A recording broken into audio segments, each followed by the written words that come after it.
Na última sexta-feira, o Jerome Powell, o presidente do Banco Central lá dos Estados Unidos, fez um discurso onde ele abordava que o momento para começar a cortar a taxa de juros lá nos Estados Unidos chegou.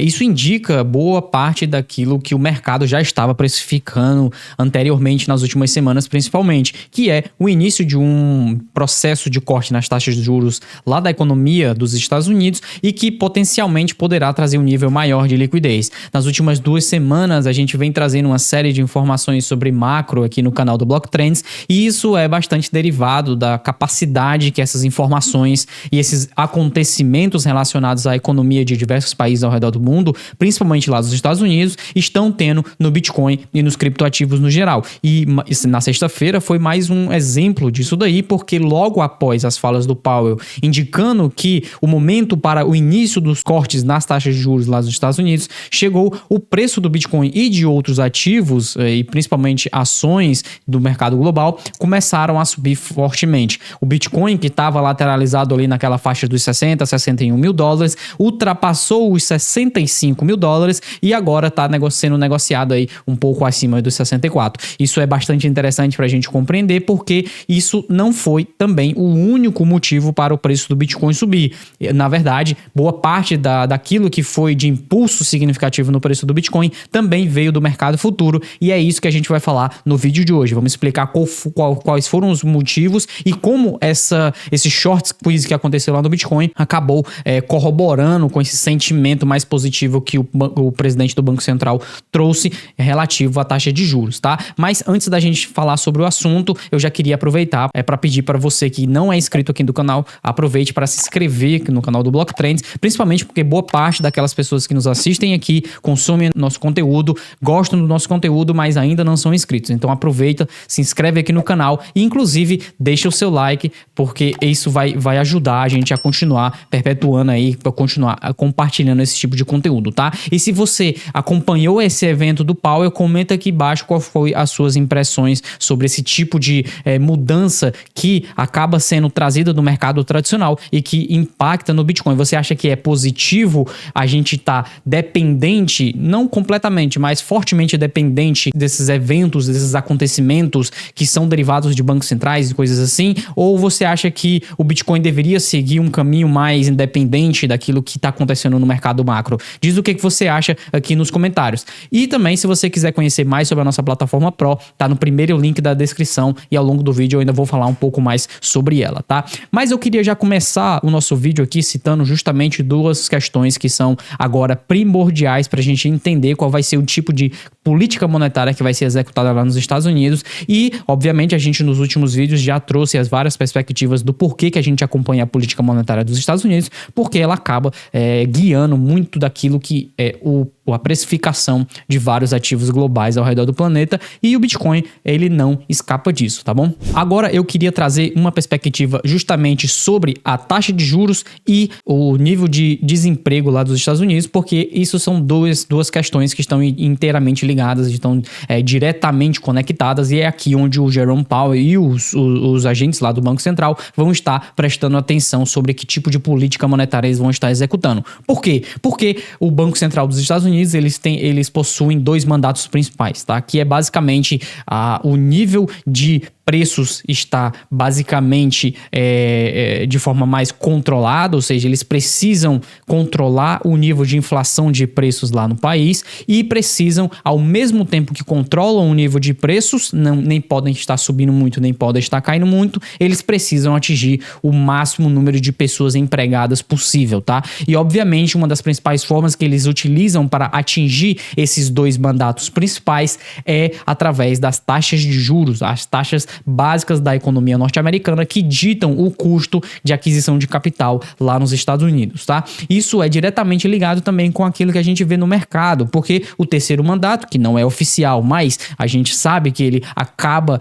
trazendo muito daquilo que é a perspectiva do Federal Reserve, é manter ativos funcionando, né? E aqui eu tô falando do mercado de ações principalmente, tá? Por quê? Por conta de uma coisa chamada efeito riqueza, ou como eles chamam lá de health effect. Quando o preço dos ativos aqui, principalmente das ações norte-americanas, estão subindo, as pessoas, os investidores, as pessoas comuns têm um sentimento de que estão enriquecendo. Então, eles se sentem mais propensos a gastar, eles se sentem mais propensos a consumir. Isso aí acaba aumentando o nível de consumo do país e também acaba trazendo mais atividade econômica, tá? Ou seja, mais crescimento econômico. Então, eles precisam manter o preço dos ativos subindo, porque assim as pessoas, e vale lembrar que a economia norte-americana é uma das mais financializadas do mundo, tá? Ou seja, é uma das que a população como um todo possui mais ativos, tá? Mais do que outros países. Investidores comuns possuem ações, seja diretamente ou seja através ali dos seus RIAs, né? Que lá é basicamente o sistema previdenciário, tá?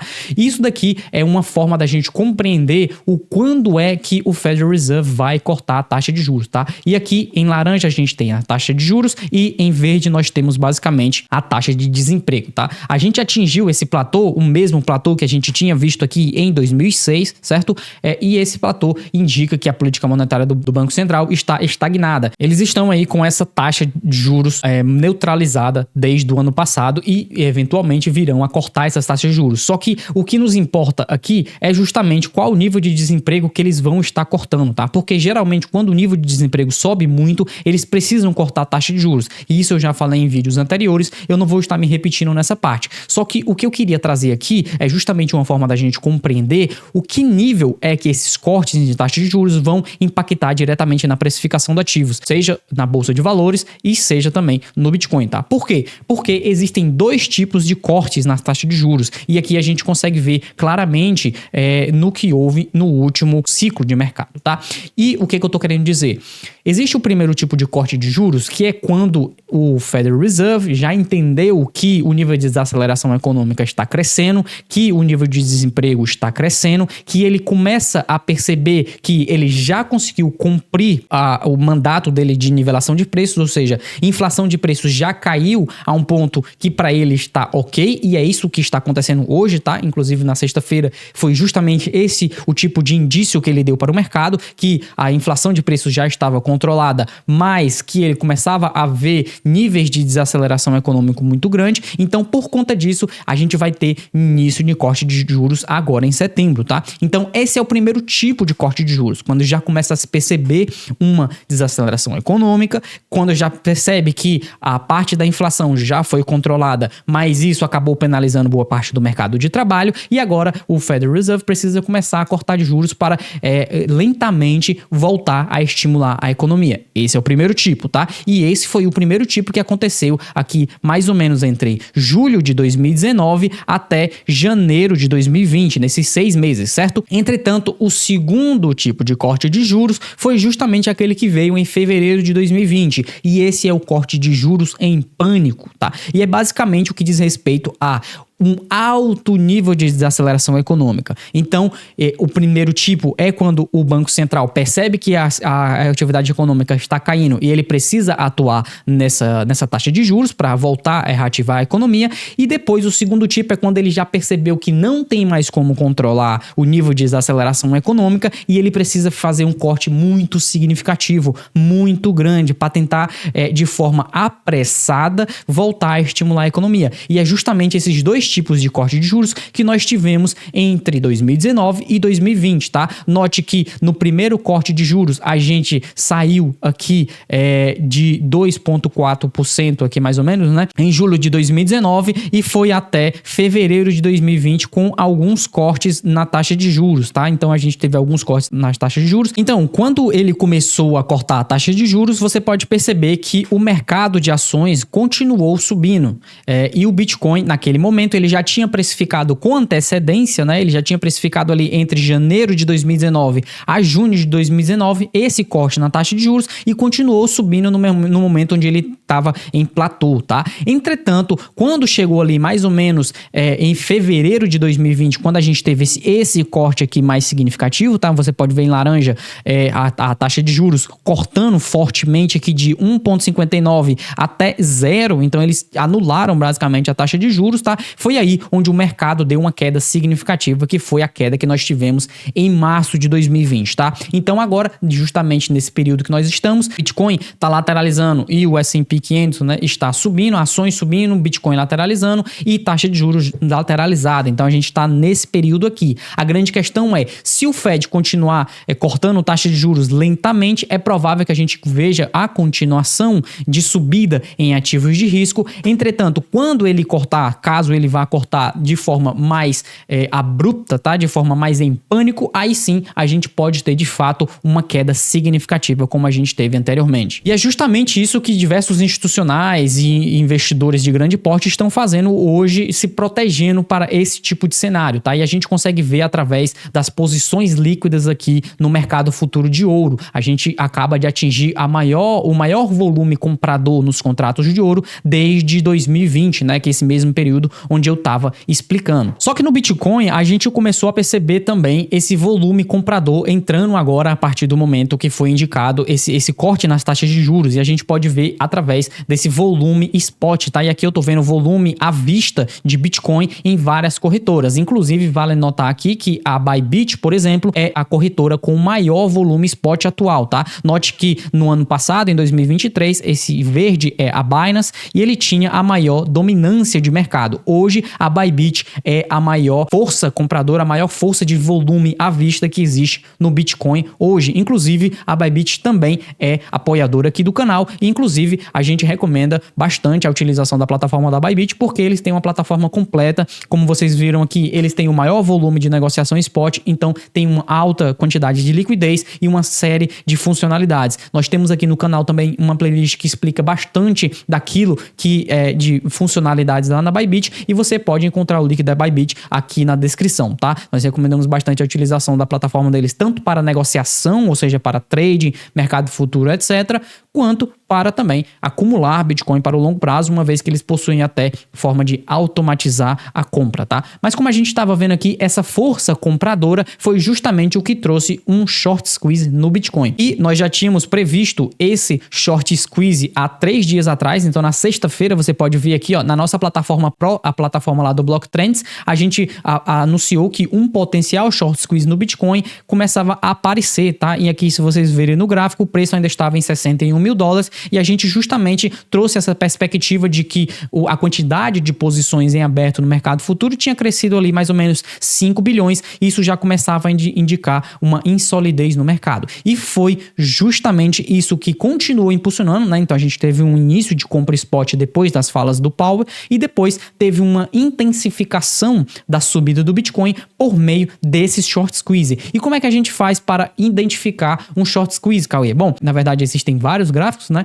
E basicamente uma das principais formas da gente identificar é através desses 4 fatores, tá? E eles são o volume de liquidações, a quantidade de posições de contratos abertos, a taxa de financiamento de contratos abertos e o volume de compra spot, tá? E é justamente isso que configurou um short squeeze, porque nós temos aqui uma alta quantidade de liquidações acima do padrão que estava sendo observado antes, tá? Então vocês verem aqui, a última vez que nós tivemos um volume alto de liquidações como esse foi aqui no dia 8 de agosto, onde nós tivemos outro short squeeze também, né? Onde o preço voltou ali para cima dos $60 mil e agora nós tivemos esse. Outro fator também, crescimento de posições no mercado futuro, tá? Então, geralmente, quando tem essa subida aqui mais vertiginosa em posições em aberto, indica que o mercado está ficando com uma alta quantidade de alavancagem, né? Alavancagem excessiva.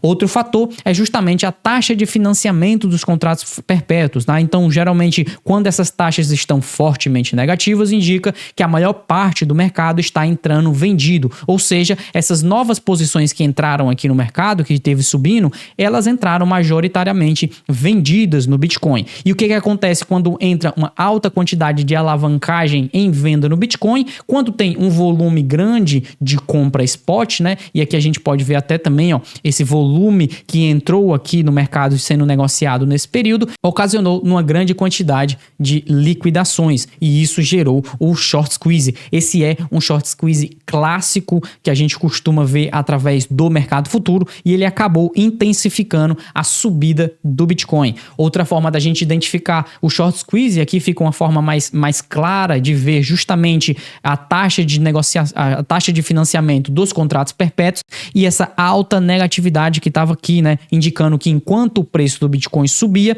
vários traders no mercado futuro continuavam apostando na queda. Então, como eles entravam apostando na queda, o preço subia, eles eram liquidados, entravam outros apostando na queda, o preço subia e eles eram liquidados, e toda liquidação acaba gerando uma força compradora no mercado spot para que haja o fechamento desse contrato, tá? Então isso acabou intensificando. E para concluir, eu queria trazer aqui um gráfico do Rational Roots, onde traz basicamente os 3 ciclos de mercado e por que a gente está nesse período de lateralização, esse período de que a gente já conseguiu fazer uma recuperação, mas ainda não entrou no movimento parabólico, tá? E como vocês podem ver aqui, esse gráfico tem 3 quadrantes, né? Tem aqui o primeiro quadrante, que é chamado de movimento parabólico, né? Então, parabolic move. O segundo aqui é chamado de drawdown, ou seja, de queda nos preços. E depois nós temos o terceiro quadrante, que é o de recuperação. E se vocês perceberem, nós estamos justamente aqui, ó, no final da recuperação, que costuma durar mais do que o movimento parabólico e mais do que a queda, e nós ainda não entramos no movimento parabólico, tá? Então, é uma forma de você perceber que ao longo dos ciclos de mercado do Bitcoin, partindo do princípio dos 4 anos, dos ciclos de 4 anos, a gente saiu desse movimento de queda que se iniciou lá em 2022. Em 2023, a gente entrou dentro desse período de recuperação que costuma durar 2 anos e somente em 2025 é que está previsto, de acordo com esse modelo de 4 anos, o movimento parabólico, tá? Então isso aqui acaba trazendo boa parte daquilo que a gente enxerga do porquê ainda está tendo dificuldade para subir no preço do Bitcoin. Mas lá no Block Trends Pro, na semana passada, a gente trouxe um relatório falando sobre sazonalidade, explicando mais especificadamente quais são os meses que mais sobem no Bitcoin, quais são os meses que mais caem e quando é que a gente prevê que esse período de recuperação tenha uma intensificação maior no curto prazo, tá? Principalmente para você identificar qual o momento principal de você começar a comprar mais fortemente o Bitcoin antes de pegar o movimento parabólico, tá? O relatório tá na descrição, no primeiro link da descrição, que é o da nossa plataforma Pro. E se você quiser negociar, já sabe, já está negociando, quiser encontrar uma plataforma boa para negociar Bitcoin e criptoativos no geral, nós recomendamos a Bybit, que também está aqui na descrição.